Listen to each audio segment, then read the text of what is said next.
Good evening, Cubs fans. Today didn't turn out to any way that we would have wished. And the lineup looked good. Yeah, John Lester starting, and even the best struggle a bit. And John Lester had a bad outing. 3 1/3, surrendered 7 hits, 6 runs, a walk, and 4 strikeouts.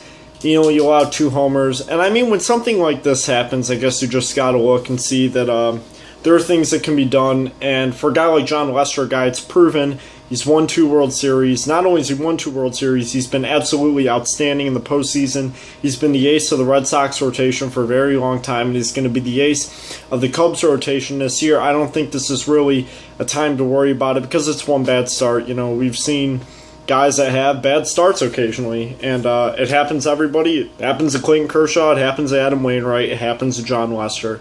So I'm not really going to let that bother me too much, especially with a team like the Padres, who really look like a revamped team.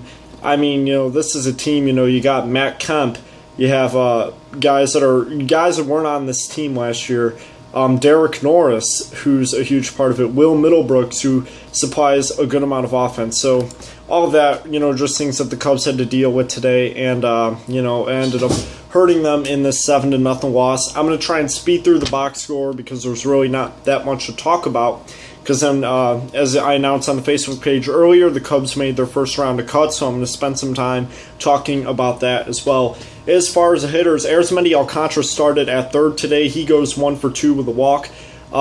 Starlin Castro picks up a hit. So does Jorge Soler and Junior Lake. Chris Bryant goes 1 for 3, 2 strikeouts, and his hit was a double.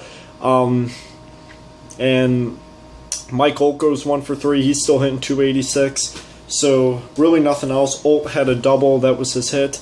The team went 0 for 12 in runners in scoring position. That's abnormally low. So I'm really hoping that the Cubs will be able to find a way to do better with that. Because last year, especially early on in the year, their batting average of runners in scoring position is what contributed to losing 27 of their first 40.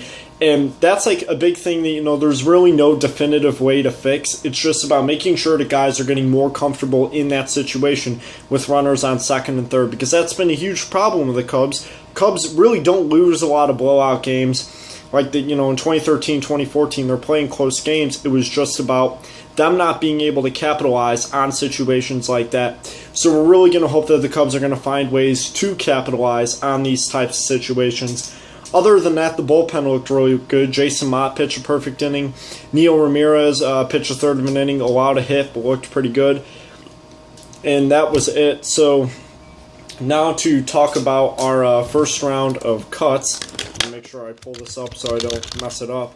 But this is one of those things that we really have to talk about, because throughout spring training, you look at the things that change with your roster and what you're looking at for the big league team. So Cubs cut Pierce Johnson, Christian Villanueva, Corey Black, Logan Watkins, Rafael Lopez, Armando Rivero, Hunter Cervenka, and Don Roach. As far as Cervenka and Roach go, really not looking about too much from them. That was kind of expected, so I'm not really going to touch too much on that.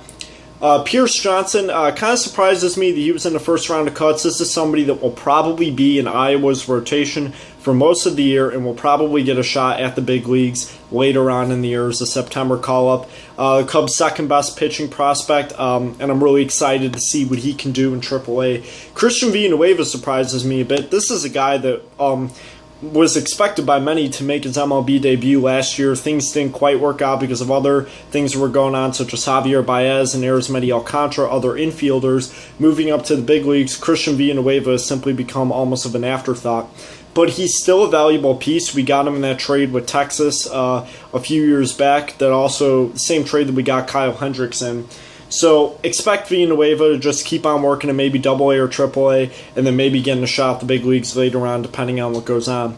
Corey Black, a huge future bullpen piece, most likely. Him getting cut doesn't surprise me. He was in AA for most of last year. He'll probably start this year at AA and move up to AAA later on in the year, but I'm really excited to see what Corey Black can do. If he finds a way to control his pitches a bit more, he can be a really reliable pitcher moving forward in the future.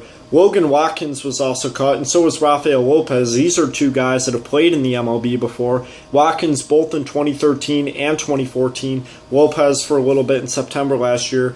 Logan Watkins is kind of getting to the point, he's 25. He's going to be turning 26 this year. So this is a guy that's kind of aging, at least for a prospect kind of age. So, I'm not really going to expect much out of Logan Watkins. He's somebody they might throw in for a trade, or maybe just have as a guy that's on standby. A capable player, but not anybody that's worth getting too excited for. So this doesn't really surprise me that much. As far as Rafael Lopez, he's in his late 20s, but he's also a catching guy that you can have on standby, because the Cubs are loaded with catchers right now.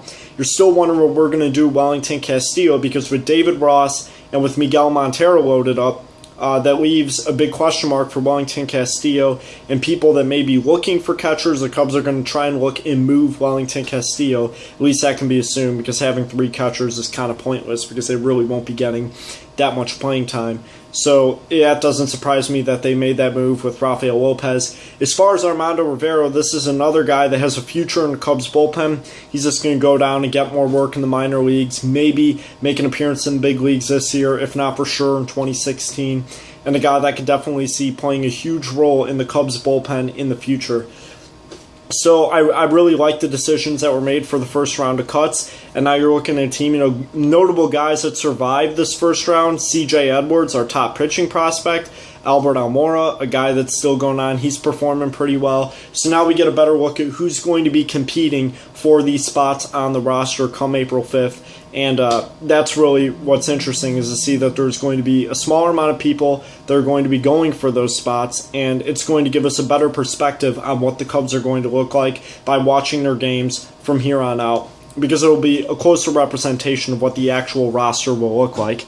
I went a bit long today, but I feel like I talked about pretty much everything needed to be talked about. Keeper hope from Clark and Addison, 7-0 losses. They suck, especially to the Padres. Padres are an improved team. John Lester struggles, and we just got to find a way to move past this, and hopefully the Cubs can regain themselves tomorrow. I'll be back for another video.